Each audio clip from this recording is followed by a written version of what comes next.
কিভাবে জিমেইল দিয়ে আপনি কোনো ছবি বা ফাইল পাঠাবেন বা সেন্ড করবেন, এই বিষয়টা আমরা দেখব। চলেন, এটা দেখার জন্য আমাদের প্রথমে যে কোনো একটা ব্রাউজার ওপেন করে আমাদের সার্চ করতে হবে জিমেইল। জিমেইল লিখে আমরা সার্চ করলাম। এখান থেকে আমরা দেখতে পাচ্ছি এই যে প্রথম ওয়েবসাইটটা জিমেইল, এখানে একটা ক্লিক করব। ক্লিক করার পর এখান থেকে আমাদের জিমেইলটা ওপেন হবে। ওকে, জিমেইল ওপেন হওয়ার পর এইখানে ডান কর্নারে আপনারা বাম কর্নারে দেখতে পাচ্ছেন কম্পোজ। এই কম্পোজে একটা ক্লিক করব। কম্পোজে ক্লিক করার পর আমাদের এই যে ডান কর্নারে একটা বক্স ওপেন হবে।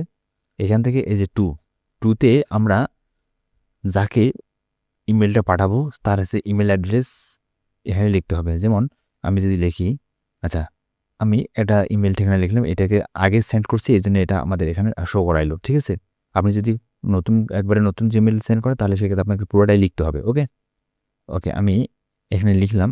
তো এখন এখানে আপনি সাবজেক্ট লিখতে পারবেন, অর্থাৎ যাকে জিমেলটা করতেছেন এক লাইনে যদি কিছু বলতে চান তাহলে সেক্ষেত্রে এখানে কিছু বলতে পারবেন।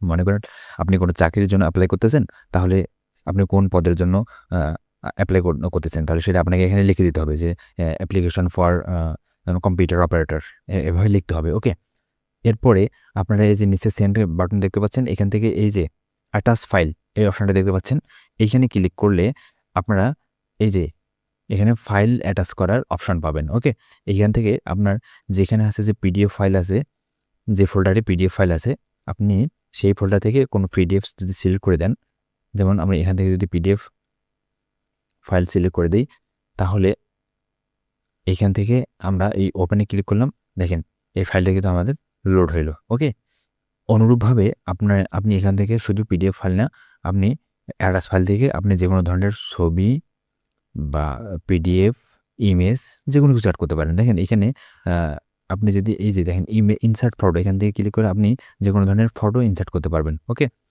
এখান থেকে যে কোনো ধরনের ফটো আপনি ইনসার্ট করতে পারবেন। এখানে যদি আপনি ক্লিক করে অ্যাটাচ করে দেন তাহলে যে ফটোটা ইনসার্ট হলো। ওকে, তো এভাবে মূলত আমরা এখানে এখন যদি আমরা এই সেন্ডে ক্লিক করি তাহলে এসেছে কিন্তু এই মেলটা আমার কী হবে, সেন্ড হবে। ওকে, তো আমি চাচ্ছি না এই মেলটা সেন্ড করতে, তাই আমি এটাকে কেটে দিলাম। এখন কোনো মেল সেন্ড হলো নাকি হলো না, তাহলে আপনি কীভাবে বুঝবেন? এটা বোঝার জন্য আপনাকে এখানে এই যে ডান করে দেখতে পাচ্ছেন সেন্ড বাটন, এই সেন্ড বাটনে ক্লিক করতে হবে। সেন্ড বাটনে ক্লিক করলে পরে আপনি এখান থেকে যদি আপনি মেলটা সেন্ড হয় তাহলে এখানে এই বক্সে থাকবে। আর যদি কোনো কারণে মেলটা সেন্ড না হয় তাহলে এখানে এই যে ড্রাফট, এই ড্রাফটে আপনি মেলটা দেখতে পাবেন। অর্থাৎ এই ড্রাফটে যদি দেখতে পান আপনার মেলটা, তাহলে বুঝবেন যে মেলটা সেন্ড হয়নি।